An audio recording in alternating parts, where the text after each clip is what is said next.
Welcome to the Clarity Curve, a podcast from Emergent Partners, where we cut through the chatter and get to what really matters in business. Each month, we dive into the challenges and opportunities shaping today's business landscape, from shifting markets and emerging technology to leadership, financial clarity, and operational excellence. Because in every business conversation, there's noise, and then there's what actually drives performance. I'm Maurice, managing partner at Emergent Partners, and together with industry leaders, clients, and colleagues, we'll explore how clarity, data, and strategy help small and mid-sized businesses turn uncertainty into advantage. If you're a business owner, executive, or decision maker looking for grounded insight, not hype, this is your frequency. Join us for the Clarity Curve, where we help you tune in to what really moves business forward.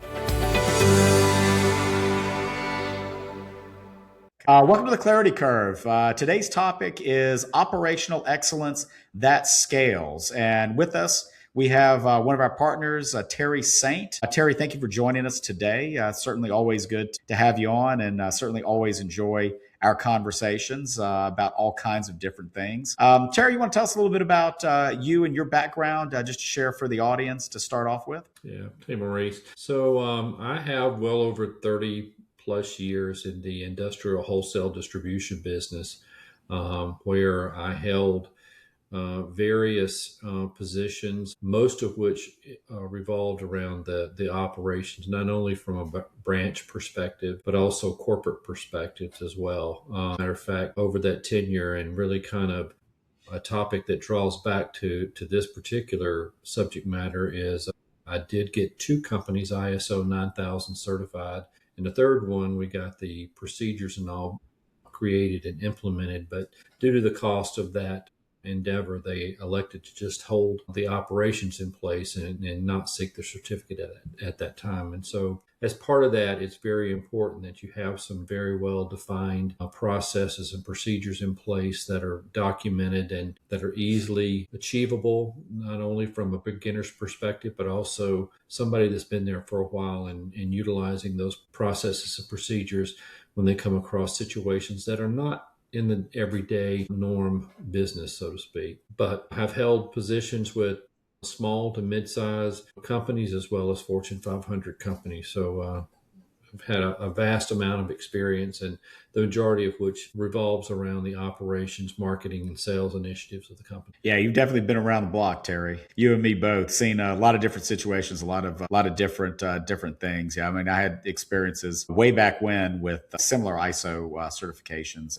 and things like that, process documentation, organizing processes, all that good stuff type of world. I know that we do run into situations from time to time where we do have small and mid-sized clients that do get ISO certifications, or industries will have different certifications for that. And I think I've always thought it's a worthy exercise for some of these companies to go through. So Terry, obviously, you and I have lived in these worlds to a certain degree, and had the chance to look at and document and go through a lot of looking at different business processes and improving processes. What would you say are some of the common mistakes that you see? Because we deal with a lot of small and mid-sized companies, and typically there's not a lot of process documentation. Some of these companies, they do go through and get ISO certifications or industry certifications that are fairly similar.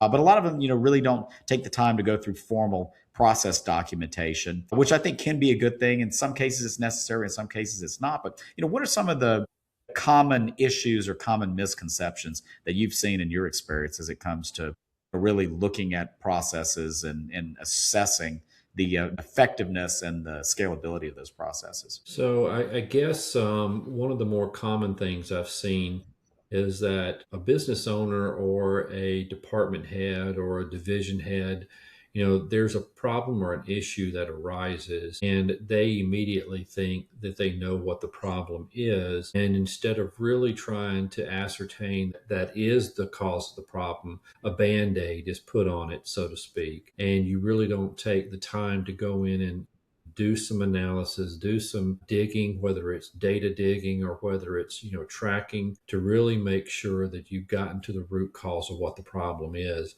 And when you do get to the root cause of what the problem is, then go in there and make the changes to a process or a procedure. I know I had a recent client that he just felt that every time he turned around, he was having to shave hours off of a customer's billing. And he thought that it was just that his guys weren't working fast enough. And when we really started digging into it, it wasn't that they weren't working fast enough. It was that they were spending too much time trying to determine what was the next step that they were supposed to take. And then not only that, but when the task was given to them, they weren't given any type of guideline to say, hey, listen, I am budgeted this particular task to take 30 minutes. And, if they're taking an hour or 2 hours to complete the task, not only has he blown his budget, but the worker didn't actually know within what time frame he was expected to be working in, especially when you were in an environment where these guys are being paid by the hour, and they're not necessarily paid by the production piece. So, or had we not stepped in and really taken a deep dive into exactly where the problem was stemming from, and you've got to get that perspective from several different angles. You might have one perspective or thought on why this is occurring. You go talk to some of the other people involved, and they are bringing in different pieces to that puzzle. And when you put the pieces together, you then get a really clear picture as to what it is that's causing the problem. Now you've gotten a really good framework from which to go in there and create a structured policy and procedure that will help get you the end result you're looking for. Yeah, I think one of the biggest things, and you see this in big companies and small companies, is something goes on with the process and it creates an exception. And Mhm. then what ends up happening is they throw a control on top of the process. So they throw in an extra step. Well, this happened, so we need to validate this. And then the process goes along, and then some other exception is created, and then they do the same thing. And eventually you get these processes that become so cumbersome because you've introduced so many checks and balances that may or may not be necessary, that it's the same thing. Like you said, a 30-minute process takes you 2 hours to complete. That was one of the first things that you mentioned that came to mind. When you look at a process, you do want to try to imagine all the different ways that process may not be followed, or ways to verify that that process is followed correctly. But you can't always, because, I mean, let's face it, things are evolving very, very quickly. And so when these things happen, you don't slap a band aid on it or slap another step in the process. You really need to look at and say, okay, well, why did this happen? And what can I really do to counter this? Is it something that's changed in the way that this process has to operate? Or is it something that is maybe just a one off, and maybe I can add verification down the road, or, further down the process to not slow the process down? You really need to understand what that is. It's that mentality that, okay, well, I just need to slap another double check on it, or another level of approval to it, to make sure that this doesn't happen again. And then at the end of the day, you end up with a cumbersome process. The process needs to be a set for you to actually complete the task. I mean, some people design the process, but they don't really look at how they complete the task or need to complete the task. And the process yields, it doesn't complete what it needs to complete, simply because they haven't taken those things into consideration. How you do things. It's not, okay, what looks good on paper. It's physically how I do these things. And in some cases, that needs to be done in a certain way. It doesn't need to change because of a process you want to put on paper. Yeah, no, you're exactly right. And I think that one of the instances I had back many years ago is an ISO program has multiple levels in it. When we were going through the initial audit, the auditor came back and said, wow, I've pretty much had the cleanest audit that I've ever had for, the initial audit to get certification. And he said, I think one of the things that contributed to it was that you have documented processes and procedures, and they are not so cumbersome that it trips people up or it hinders them from doing their work. And if they do run into a particular area that they don't know exactly what to do, then you do have the appropriate references to work instructions that can then take them over and get that specific instruction. Because I do think a lot of time that you can overcomplicate things, and especially as it gets into a situation where workers are doing repetitive stuff over and over, And not to say that, they shouldn't always be looking for means to get more proficient at what they're doing. But sometimes if you have a procedure in place that prevents them from doing that, you're really putting a damper on productivity. And especially if you don't encourage those people to seek ways to find different means of getting more productive in their work. And I do think the other part of it is that when you do take on something of this nature, it's not for the business owner and it's not for an outside company to come in and just write these things out and then expect people to follow. It's for whoever is going to take on this initiative to be more of a person that sits back and listens, and not only listens from one person's perspective, but listens to two or three people's perspective that carry out the same process to make sure that you're documenting the absolute most efficient and the overall productive process that needs to take place. Because again, sometimes in a small business, because the business owner has to wear so many different hats, they are the end all know all to what all needs to happen. And if they're not careful, they will definitely stamp out some really good ideas from their employees, and they really need to listen to what it is that the employees need to have happen and make it a joint effort between the two to produce the best policy or procedure that's out there. Yep. Well, Terry, I mean, business owners, we are the be all end alls.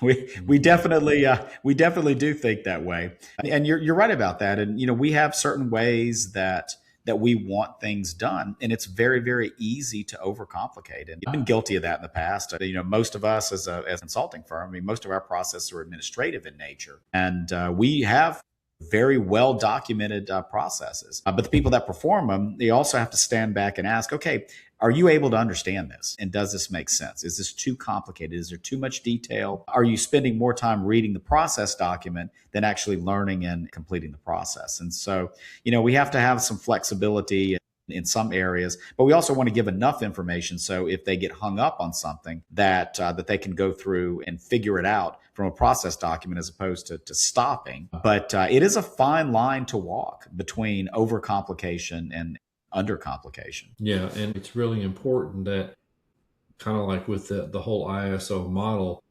there's the procedures manual or the policy manual, which really kind of dictates this is what our thought is. This is our philosophy on how we're going to carry out this business or carry out these transactions or these action sets. And then below that are the exact procedures on how they're to be carried out. But then to your point a little bit earlier, you've got to sit there and you've got to assume that not every single person needs all that detail in the procedure. They just need the roadmap, so to speak. And then if they do have to have specific steps to get them through some of the area, then create that level of work instructions.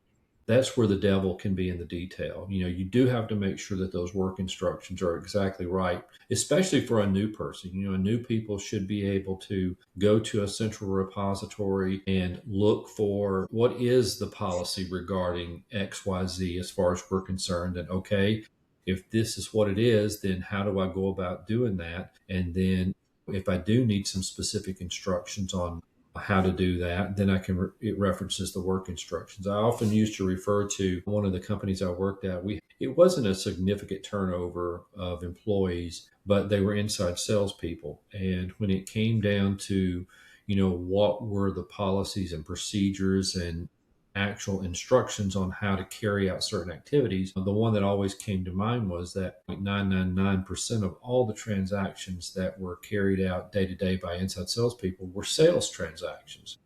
Mm-hmm. And when somebody needed to return something, that was very few and far between. And it certainly was far enough in between, especially for a newer employee, that if you were trained on that within your first week or two of orientation, and then 3, 4, 5 months down the road, it came to processing a return, you didn't have a clue what it was. So you needed to be able to refer back to that to say, okay, well, if you do need to have it returned, it's got to be in this condition. Our policy is that it's going to be X% restocking fee, da da da da da. But then when it got down to actually carrying out that transaction inside the ERP system or the mainframe system, then there were work instructions that told you all the specific fields that were not clearly marked of exactly what you needed to put into those fields to make it happen. So when it does need to be detailed out, those need to be in the work instructions, and they don't need to be in the process that you deal with every day. Yeah, absolutely. And that's one of the first things that you start off with is helping people develop an understanding of what's the difference between a process and a procedure or a policy. It's a very, very simple thing, but they're typically not asked that question. You have a policy on how you handle returns, but you have a process by how you actually physically do that in a system and what you physically do that item that returned. And so, a lot of people don't understand that and creates problems as well. And I think a lot of businesses don't really take the time to understand that because in some cases, they really haven't been in the situation where they've had to determine the difference between the two.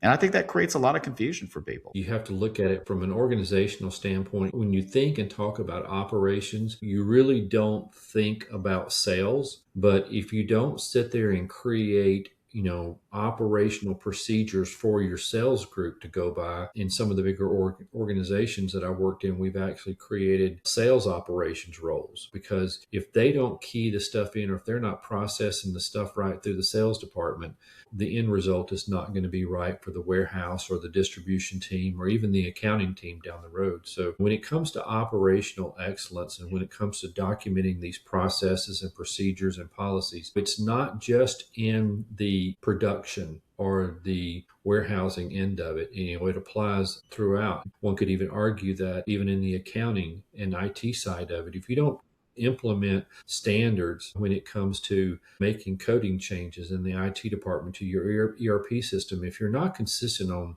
documenting what those changes are and documenting why you would do these changes, or putting in, teams that sit there and say that, oh, this was just a one-off, instead of, yes, this will apply to several different areas of the company. So again, it's bringing in those end users, the people that use the stuff day in and day out, and get their perspective on it before you just go in and make an ad hoc change, because you could be creating more frustration down the road than what you're preventing at that moment in time. Absolutely. And they're different methods of thought. You hit the nail on the head. Operational excellence is excellence in what you would consider operating processes, but it's also excellence in administration. It's excellence in business development and sales. It's excellence all across the board. And so it's not just excellence in one way. The problem that you run into is you have salespeople have a different mindset than operational people that have a different mindset than administrative people. And most processes, especially in a small business, they're going to cover all three in a lot of situations, because sales has to have a process for managing sales data. And then when they make a sale, that information has to get to operations or has to get to your product delivery side of the business. And all of that has to be captured by administration. And so in a lot of situations, you run into, well, administration, this is important to them, but it's not important to sales, but it should be important to sales. And they don't get along and they don't see eye to eye. And then operations sees things a totally different way. And it creates this mess. And then eventually you get a process that says, well, administration says this is important, so we're going to tack these controls onto this process that sales is performing. And then something gets lost in translation and that doesn't flow all the way through to the delivery side of the business. And again, you may have excellence on an administrative side, but you don't have excellence on a actual product or service. So it's all intertwined. Very much so. One of the biggest things that management needs to be able to do is needs to pull it all together. And you have to look at these processes holistically. You can't look at them from just one point of view. Otherwise, they're not going to be effective. Or they may be effective for one group, but they're not going to be effective for the other group. But then at the end of the day, they're definitely not going to be scalable. And depending on what you want to do with the business, how much you want to scale the business, these processes have to be scalable. Absolutely. And not only that, especially if you're looking to scale something, when you look in and you break up a company into the sales group, the operations group, and the finance group, when you do go in and think that you understand what the problem might be and you speak about it, if you're the person that's in charge of the sales side and think you know what the problem is, and you get to talking about that to the operations or to the finance people, and you discover that, well, the operations people are saying that they're having an issue with XYZ that's resulting in the sales group having their frustration. Well, then, you dig a little deeper and you might find that there might be an accounting issue that's resulted in this. And if you don't ask the end users within each one of those groups exactly what it is that's causing them the frustration, sometimes you're never going to be able to get to the real root cause of it. And then, even to your point a little bit more, that once you do put a process in place and once you do put a procedure and work instructions in place, you've got to make sure that the end users, the people that are going to be carrying this out day in and day out, that they sign off on this. You understand what you're looking for when it comes to compliance, but you also need to make sure that they can carry out these tasks and it doesn't become a cumbersome task for them, and that it's yielding them the information they need as well. It's more than just creating something and putting it out there on paper. It's making sure that what you put out there on paper is usable and scalable, and that it doesn't have so many restrictions in it that can absolutely bring your operations to a halt if something doesn't happen exactly the way that it's spelled out. Absolutely. I mean, that is 100% correct. And it's all about the physical acts that are performed. That is the most important thing, is the physical acts that you do. So it's the keystrokes that you make into the system. It's moving a piece of material in the warehouse. It is physically calling and taking an order from a client.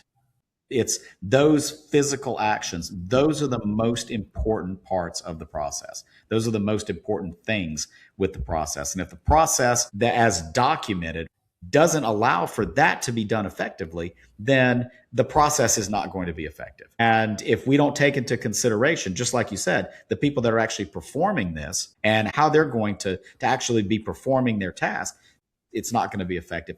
It all boils down to the physical acts that people are performing, physically punching things into a keypad, into a system, or physically moving things in a warehouse. That's what I think a lot of times gets overlooked. That part of the process gets overcomplicated. And at the end of the day, that's where the rubber meets the road. That's what the process is all about. And then we start talking about, okay, what are some of the best ways to do that? But I also think you have to leave some leeway in that, because again, it does have to be scalable. You don't want this complex process of moving one item around a warehouse, and then all of a sudden now you're moving 100 items at the same time. You're not going to be able to support that process. So you have to literally think about the physical acts that are being done, the physical things that are being performed when you start thinking about this process to begin with. Exactly. I know a lot of distribution companies, they utilize software that tries to have efficiencies in how a worker goes out there and picks and packs the material. A lot of that is dependent upon the information that's put in, because what you really don't want to be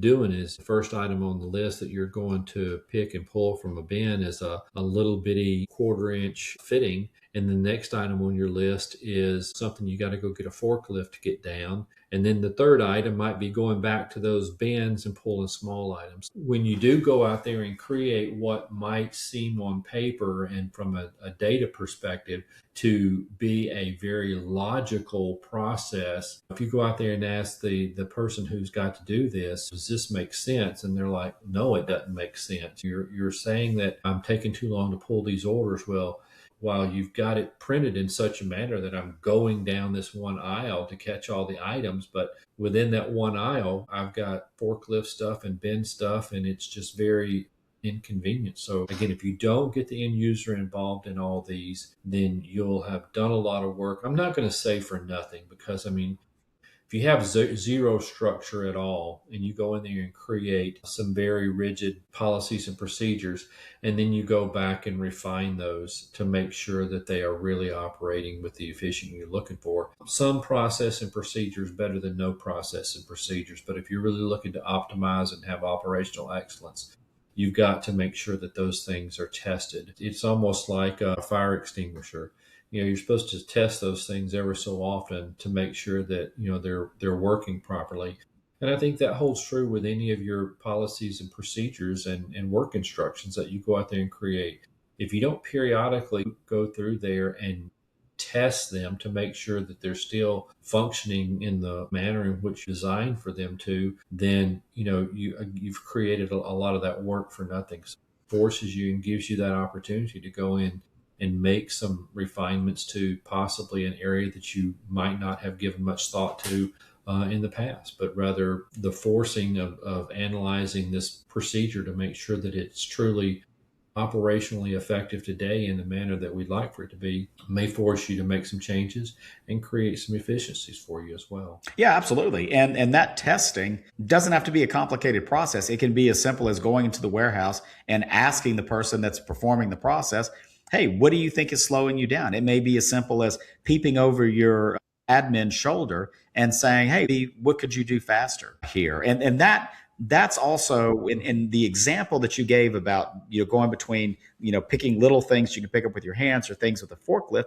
That all gets down to scalability too, because you could be thinking about those things from the very beginning. So when I've got a small volume, okay, well, that doesn't matter because I can still do that and nobody's going to complain. When I have a big volume, it makes a huge difference. The problem is compounded 100 times simply because your people are having to work a lot more and do a lot more. And what are you going to do? Just hire more people to follow a bad process? And in a lot of cases, that's what businesses do, is they hire more people to follow bad processes. And it's a very inefficient way to operate. Exactly. And so, yeah, it can be very, very, very simple. Just ask people how things are going. In some instances, to your point there, when things are not getting done in a timely manner, I think the very first thing that comes out of people's mouths is, well, we need more help, or I need more help. Or so what do? We go out and hire more people. And if we're hiring more people to carry out procedures and processes that are not efficient themselves, we're just adding to the problem. I'd much rather have 10 employees that can operate from a very efficient and effective process than I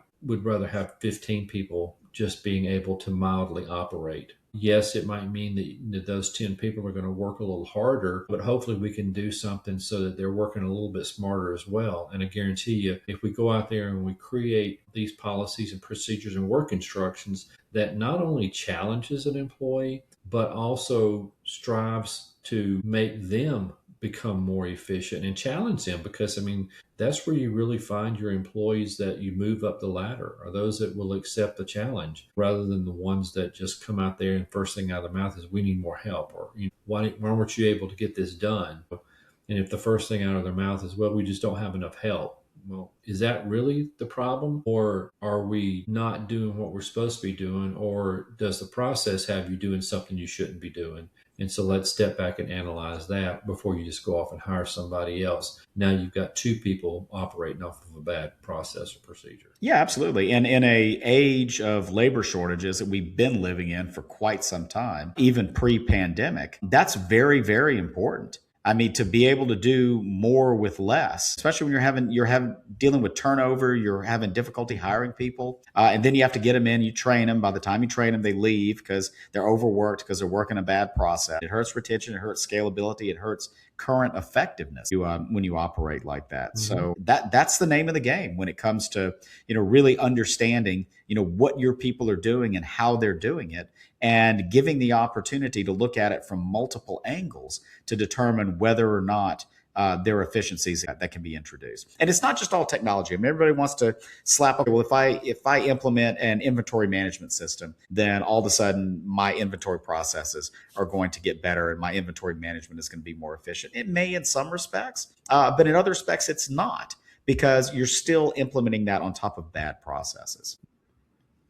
Yeah, you've got to make sure that inventory management system, that it is absolutely set up to gain efficiencies and not just to add cumberness to the process. Absolutely. Yep. And so often technology adds to the process where it really doesn't need to. So now, as opposed to I go pull something from a bin and then I've got to go enter it physically into a workstation, and then I have to go get the forklift. And so does that really make the process better?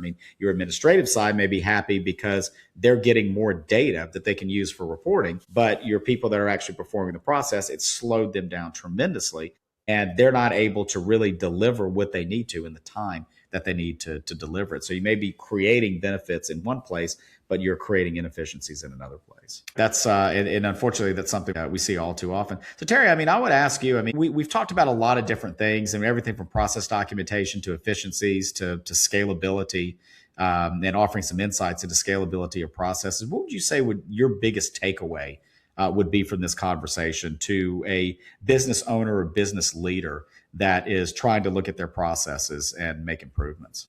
Well, I would definitely, say that you don't need to just go off and do some type of knee-jerk response or reaction. You don't need to put a band-aid on something when it needs stitches. Don't just go out there and shoot from the hip and think you got the problem solved. Really dig into it and make sure that you understand. I'll resort back to the example a little bit earlier of the gentleman that was concerned that he was just having to shave too many hours off the weekly billing to his customers. Well, when we really started digging into it, not only was there an efficiency break when it came to the individual workers needing and understanding what the next step was in the process that needed to be taken care of, but then also understanding how much time that he had estimated that it was going to take to carry out. And so when we started digging into it even more, he had in his mind what he thought each one of these tasks were. But when we went through and labeled out each one of these tasks that were associated with this particular bid, and we documented down exactly how much time he thought and he was bidding that each one of these tasks was going to take, then we were able to put that on a piece of paper or a work instruction to be able to, a work order to hand to the employees out there. And what he had found at the end of the day was that he had actually overestimated on some of the time because we were getting them to record down, how much time they were actually taking. And then the other part of that is that we went out there and said, okay, let's just say that you estimated that it was going to take 120 man hours to do this project.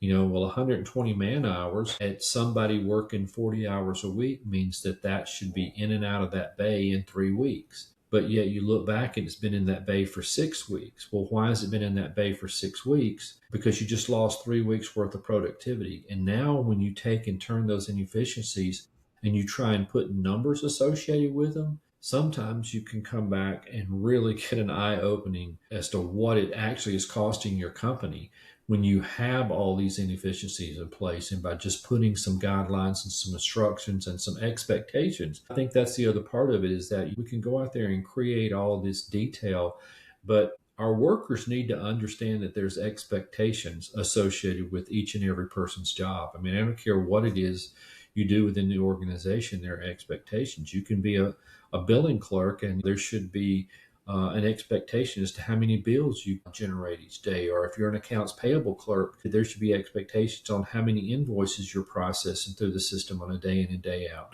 And likewise for salespeople, for operations people, for warehouse people. No matter what the job is, always something that can be associated to it that is an expectation that ties back into profitability and productivity. Don't just scratch the surface or think that by scratching the surface you've determined where the problem is and that you fixed it. Because in most cases that I've seen, the problem's not on the surface. The problem is down below, and you've got to make sure you get down to where the problem's at in order to get the true resolution you need. Yeah, absolutely. And that's why policies and procedures go along with processes, because the policies are going to set the standards for what you're supposed to do. And you need to have standards set. You can tell someone to be productive, but what does productivity really mean? Does productivity meaning turning out 10 items a day or 100 items a day? If you don't set that standard, you're right, then what are you measuring against? And the other thing too, I think that so many people, and not just necessarily my dealings with companies, but as a consumer or as a customer, a policy is not this is the only way we're going to operate. It's the guideline that we're going to operate from. And you got to understand that you can't make those so rigid that you don't have a deviation to please the customer. Mm-hmm. You got to keep in mind, you got internal customers and external customers as well. If you've written a procedure or your policy for this is so strict that it's not going to enable your employees to have any type of flexibility and how they do things, especially if you're looking in an area of creativity or you're looking for people to come in and offer up suggestions and ideas to increase efficiency. If the edict is you follow it to no end and you don't allow for a means of deviation that is acceptable, you can't just go in there and just say, well, anybody can deviate from it. No, you shouldn't be able to do that. But if there are situations where things start raising their head or raising to the point that you need to deviate from that, you've got to give some flexibility to it as well. Yeah, I agree that there's so many different nuances to this, and so many different types of situation when it comes to the operational processes. It can go in so many different ways, but I really think the biggest thing is just to focus on physically what's done and how that's done. I mean, operational excellence starts with the physical acts that you perform, and that's the foundation that everything else is built on. So, if you're not really looking at that, if you're not really breaking it down to that lowest common denominator, it's going to be very hard, no matter how robust a process documentation you have, policies, procedures. You can create all of these fancy things, but if you're not really focusing on the physical acts that are being performed, you're going to fall short. So you're absolutely correct. Well, Terry, thank you so much for joining us here on the Clarity Curve. Certainly appreciate the conversation and look forward to continuing this and many more in the future. To our audience, thank you all for joining the Clarity Curve. Certainly glad to have you, and please feel free to look us up on our website. You can find out more about Emergent Partners at www.emergent-partners.com. You can also find us on LinkedIn, and you can find us on YouTube. You can also access this podcast anywhere that podcasts are downloaded. Thank you very much for joining.